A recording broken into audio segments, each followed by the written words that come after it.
Range status. Range green.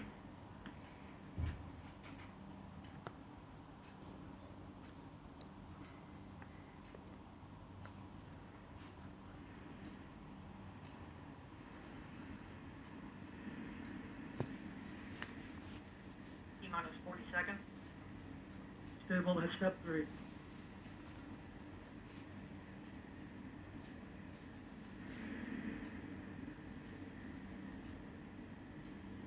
Seconds. ECS reduced for launch. Roger. 25. Status check.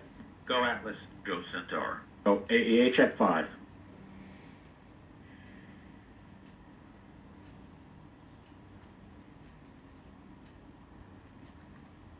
T-minus 10, 9, 8, 7, 6, 5, 4, 3, 2. We have ignition, and we have liftoff of the United Launch Alliance Atlas V rocket with AEHF-5 for the United States Air Force Space and Missile Systems Center. Now 10 seconds in. Vehicle throttling down to 67% thrust. Engine response looks good. And PU system has gone to closed loop control as expected. System response looks good. 25 seconds in. RD-180 engine operating parameters look good. Now 35 seconds. Mach 1 Atlas V is now supersonic.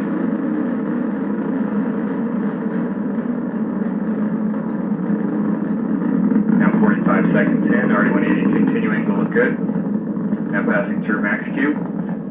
And engine throttling back up to 94% thrust. RD-180 engine operating parameters look good. Seeing good chamber pressure on all 5 SRBs. Good symmetric burn. Passing 1 minute now into flight. RD-180 continuing to look good. Also seeing good chamber pressure across all 5 SRBs. Engine now throttling down to 75% thrust as expected. Engine response looks good. Standing by for SRB burnout shortly.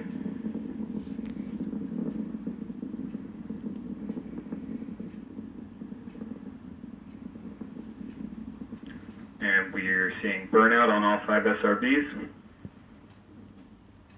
Engine back up to full thrust. Standing by for SRB jettison. And we have good indication of jettison of all 5 solid rocket boosters. 1 minute 50 seconds into flight. Vehicle's gone to closed loop guidance. Now passing 2 minutes into flight.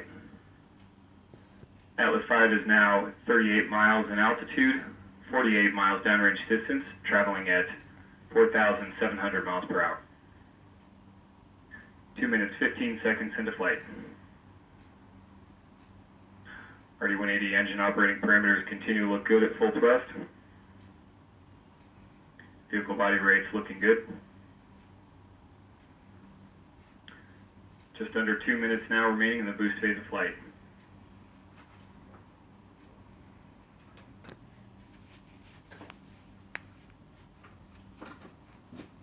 Engine now throttling to maintain 2.5 G acceleration limit. Engine response and vehicle body rate response looks good.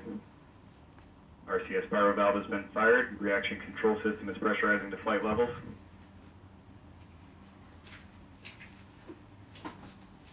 Now coming up on 3 minutes into flight. RD-180 pump speeds and injector pressures continue to look good as it's maintaining that throttle limiting. 3 minutes, 10 seconds in. Vehicle body rates continue to look good.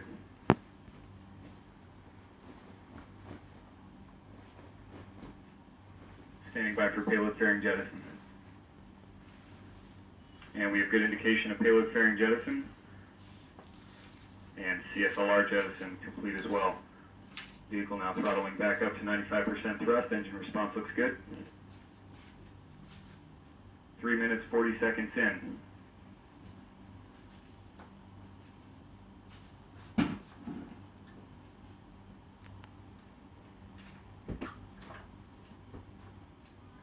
And engine is now throttling to maintain 4.6 G acceleration limit. Engine response looks good. Now passing 4 minutes into flight, Centaur has begun the boost phase chill down sequence.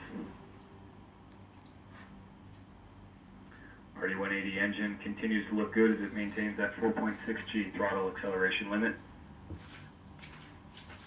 4 minutes 15 seconds in, standing by for BECO shortly.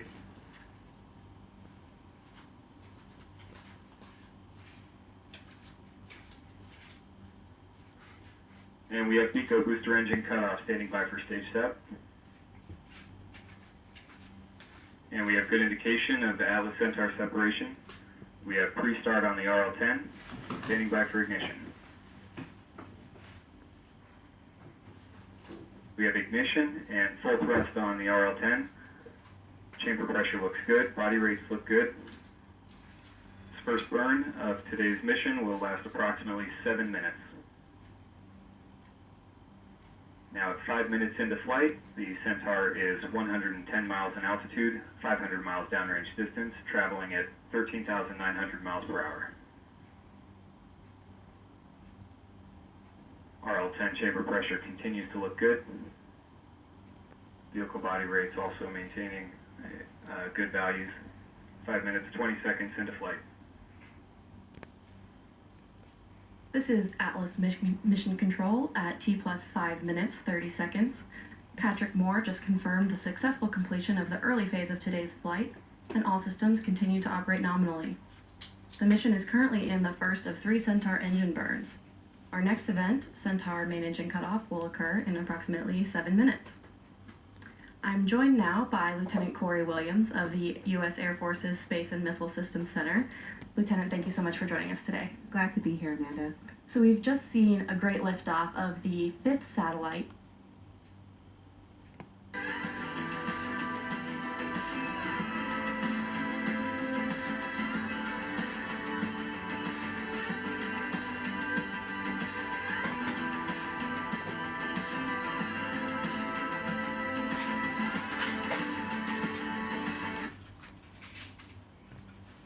And standing by for MECO shortly. And we have MECO. Body rates at fantastic. This is Atlas Mission Control at T plus 11 minutes, 49 seconds. Patrick Moore just confirmed the first Centaur main engine cutoff. Our next event, main engine burn 2, will occur in approximately 10 minutes. Up yet. Now passing 12 minutes into flight. ULA's next Atlas launch is the orbital flight test. The emergency detection system is unique technology developed for the Atlas V Starliner and is designed to protect the crew and monitor the health of the rocket. Let's learn more.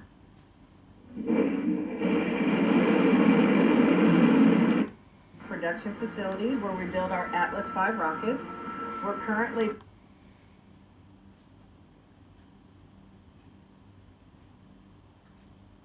We are now approaching main engine start 2. Let's listen in.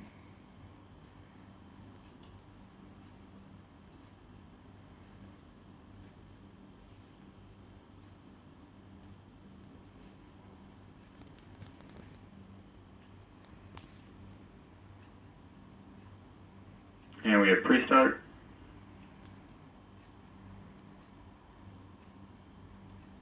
We have ignition and full thrust. Chamber pressure looks good. Body rate's damping out nicely. Now passing 23 minutes into flight. And PU's gone to closed loop control. This is Atlas Mission Control at T plus 23 minutes and 16 seconds. We just heard confirmation of the second main engine start. Main engine cutoff 2 is planned to occur in approximately 6 minutes.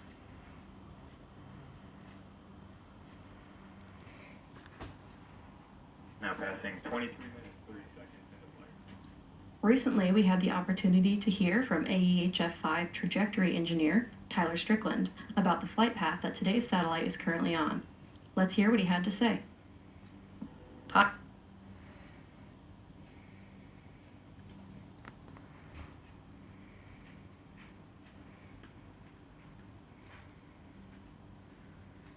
We're We're now approaching main engine cutoff 2, which will be followed by separation of today's aft bulkhead payload, TDO, 31 seconds later. Let's return to the flight. Approximately 30 seconds now remaining until MECO 2.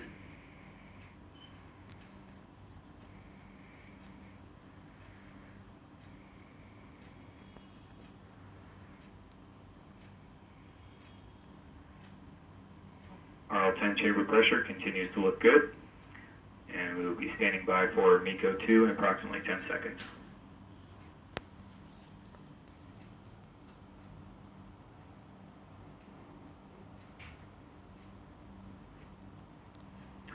And we have MECO standing by now for TDO separation.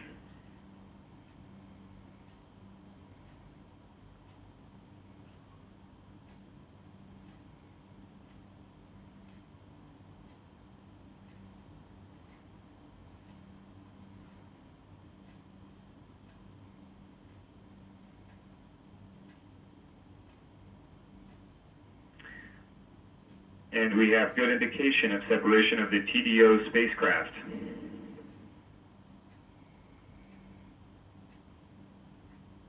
Centaur is now entering a 5-hour coast period prior to ignition for the third burn.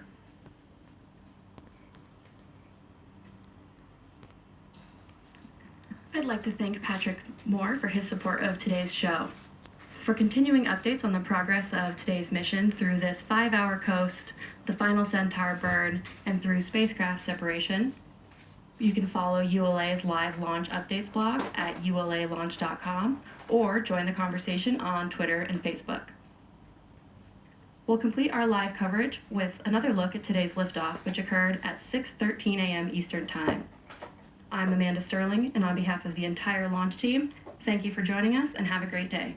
Mission, and we have